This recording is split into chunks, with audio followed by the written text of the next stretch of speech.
আরো কয়েকটি হেভিওয়েট কেন্দ্রের পরিসংখ্যান আপনাদের সামনে রাখবো। 2021 সালে চৌরঙ্গী কেন্দ্রে 45,344টি ভোটে জিতেছিলেন তৃণমূল প্রার্থী নয়না বন্দ্যোপাধ্যায়। সূত্রের খবর, এসআইআর এর খসড়া তালিকায় চৌরঙ্গী কেন্দ্রে বাদ পড়েছে 74,553 জনের নাম। 2021 সালে যেখানে রাসবিহারী কেন্দ্রে 21,406টি ভোটে জিতেছিলেন তৃণমূল প্রার্থী দেবাশিস কুমার, এসআইআর এর খসড়া তালিকায় রাসবিহারী কেন্দ্রে বাদ পড়েছে 42,519 জনের নাম। 2021 সালে শানপুকুর কেন্দ্র 22,520 ভোটে জিতেছিলেন তৃণমূল কংগ্রেসের শশী পাঁজা। সূত্রের খবর, এসআইআর এর খসড়া তালিকায় শ্যামপুকুর কেন্দ্রে বাদ পড়েছে 42,303 জনের নাম।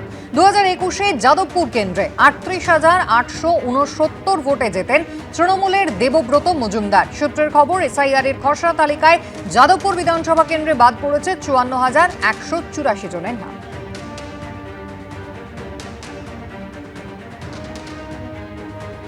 তৃণমূল কংগ্রেস বারবার বলেছে বৈধ ভোটার বাদ গেলে 58 লক্ষ তো মৃত, তো জানা কথা বাদ যাবে। আর এবার আপনাদের সামনে রাখবো 2021 সালে বিজেপির জেতা একাধিক আসনে কি ছবি উঠে আসছে।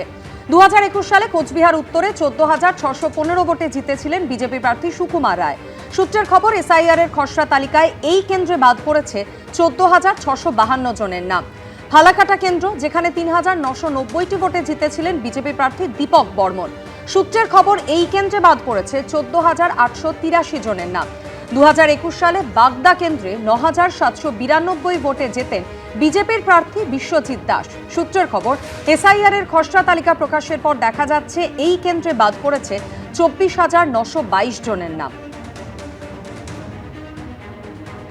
ভারতীয় জনতা পার্টি আপনাকে গণতান্ত্রিকভাবে এখান থেকে বিদায় দিবে, আপনার রিটায়ারমেন্ট হবে, আর 26-এই আপনি প্রাক্তন মুখ্যমন্ত্রী হচ্ছেন, সেই গ্যারান্টি ভারতীয় জনতা পার্টি। রাজনৈতিক চর্চা তো চলছে সমান তালে, তবে তার পাশাপাশি আপনাদের সামনে রাখবো এসআইআর এর খসড়া ভোটার তালিকা অনুযায়ী কি কি তথ্য সামনে আসছে।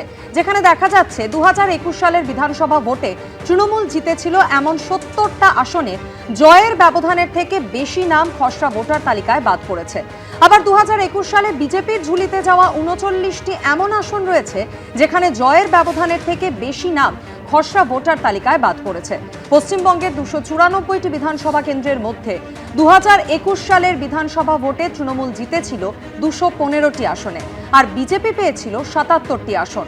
কোন কেন্দ্রে 2021-এ জয়ের যা মার্জিন ছিল তার থেকে বেশি সংখ্যক ভোটারের নাম যদি বাদ পড়ে, তাহলে অনেক হিসেব নিকেশই উল্টে যাওয়ার সম্ভাবনা রয়েছে।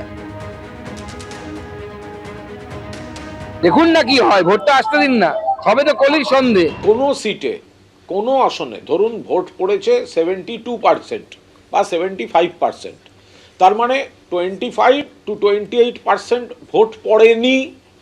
এবার এই যে নামটা বাদ যাচ্ছে মৃত বলে বা অনুপস্থিত বলে, সেটা কিন্তু মূলত ওই না পড়া ভোটের সঙ্গে সামঞ্জস্যপূর্ণ, ফলে এর সঙ্গে জয় পরাজয়ের ব্যবধানের কোনো সম্পর্ক নেই। এবিপি আনন্দ, এগিয়ে থাকে, এগিয়ে রাখে।